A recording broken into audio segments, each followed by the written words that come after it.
दिखावे के लिए जाना तो दिखावे के लिए तो पूरा विपक्ष जा ही रहा है। मंदिर मंदिर राहुल गांधी जी केदारनाथ जी जा रहे थे, ममता बनर्जी जी शिवलिंग पे दूध चढ़ा रही थी, जबकि चढ़ाना भी नहीं आ रहा। तो ये चीजें तो हमें देखने को मिल रही है कि ढोंगी हिंदू क्या क्या ढोंग रचा रहे हैं हिंदुओं को जाने के लिए। लेकिन जनता जागरूक है, उसे पता है कि मोदी जी को बताने की जरूरत नहीं है कि मैं हिंदू हूँ। और राहुल गांधी जी अपने आप को बता रहे हैं मैं जनेऊधारी हिंदू हूँ, तो जनेऊधारी हिंदू भैया कौन सा मटन खाता है सावन में, हमें बता दो।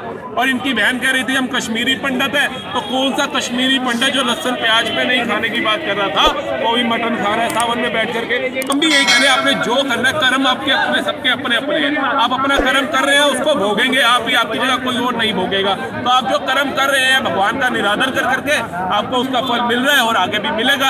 आप आज धीरे धीरे लुप्त हो रहे हो, जैसे डायनासोर पूरी पृथ्वी से लुप्त हो गए ऐसे ही कांग्रेस लुप्त हो जाएगी। अभी तो भारत जोड़ो यात्रा थी, भारत न्याय यात्रा आ गई। अब राम मंदिर एक ऐसा मुद्दा है जो 100 करोड़ हिंदुओं की आस्था से जुड़ा हुआ मुद्दा है। और मुझे तो एक चीज समझ नहीं आती, जो सनातन को डेंगू मलेरिया से कंपेयर करते हैं। जो खड़गे जी कहते हैं कि अगर मोदी तीसरी बार आता है तो सनातन मजबूत होगा, हिंदुत्व आगे बढ़ेगा। तो 100 करोड़ की आबादी वाले देश के अंदर अगर हिंदुत्व मजबूत नहीं होगा, सनातन आगे नहीं बढ़ेगा, तो कौन बढ़ेगा आगे? पाकिस्तान, अफगानिस्तान, या अफजल हम शर्मिंदा है तेरे कातिल जिंदा है वो बढ़ेंगे, या मोदी तेरे टुकड़े होंगे इंशाल्लाह वाले आगे बढ़ेगा? कौन बढ़ेगा आगे? भारत है हमारा और ये आस्था का प्रतीक है और आपको इसमें आगे आना चाहिए था। और जो लोग राम सेतु को काल्पनिक बता रहे थे और जो लोग कहते थे कि राम का अस्तित्व भी नहीं है, 24-24, 25-25 वकील खड़े कर रहे थे, वो क्या करेंगे वहां जा करके? बल्कि जब मैंने इनका ये बयान न्यूज में सुना मुझे तो बहुत खुशी हुई, क्योंकि जब हमारे साधु संत होते थे या जब सतयुग था, भगवानों का युग था, तब राक्षस जाति के जो लोग थे ना वो वहां पर आमंत्रित नहीं किए जाते थे, क्योंकि उनको पता था कि ये दुष्टाचारी जो आएंगे यहाँ पर पाखंड डालेंगे और शुभ कार्यों के अंदर अर्चनाएं पैदा करेंगे। दिखावे के लिए जाना तो दिखावे के लिए तो पूरा विपक्ष जा ही रहा है। मंदिर मंदिर राहुल गांधी जी केदारनाथ जी जा रहे थे, ममता बनर्जी जी शिवलिंग पे दूध चढ़ा रही थी, जबकि चढ़ाना भी नहीं आ रहा। तो ये चीजें तो हमें देखने को मिल रही है कि ढोंगी हिंदू क्या क्या ढोंग रचा रहे हैं हिंदुओं को जाने के लिए।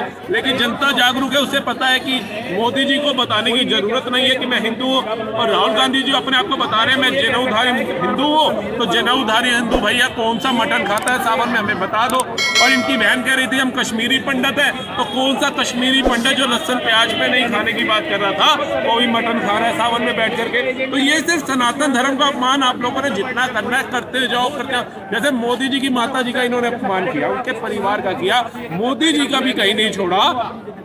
तो मोदी जी ने इनको कोई दोबारा रिप्लाई थोड़ी ना दिया, उन्होंने अपने कार्य करते गए और जनता इनको साफ करती रही।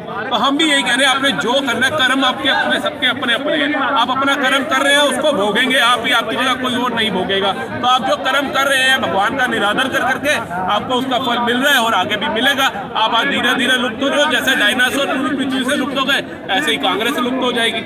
अभी तो भारत जोड़ो यात्रा थी, भारत न्याय यात्रा आ गई। अब एक टाइम में निकालेंगे कांग्रेस खोजो यात्रा, तो वो दिन भी दूर नहीं है सर, क्योंकि जनता तो जागरूक है ना। यूपी के अंदर जहाँ दंगई थे, जहाँ लुटेरे थे, आज वहां पर देखो तमिलनाडु को पछाड़कर 9.2 की GDP बन गया यूपी हमारा। तो लाखों लोगों को रोजगार 2 मिनट में मिल गया एक मंदिर से। और ये कहते हैं मंदिर रोजगार, आप ये देखो अगर मंदिर रोजगार नहीं देता तो सऊदी अरेबिया में भी राम मंदिर बनने जा रहा है, जिसका उद्घाटन भी प्राइम मिनिस्टर मोदी जी करने जा रहे हैं। ये देखो, क्योंकि उनको पता है हिंदू तो चाहे देश के विदेश के किसी भी कोने में रहे, उसकी आस्था केंद्र उसके मंदिर है। तभी आज देशों विदेशों में मंदिर बन रहे हैं, क्योंकि उनको पता है कि ये पैसा तो हमारे देश की उन्नति में लगेगा, हमारे देश के विकास में लगेगा, तो वो भी बढ़ चढ़ करके लगा रहे हैं। उनसे ही कुछ सीखना चाहिए इन लोगों को।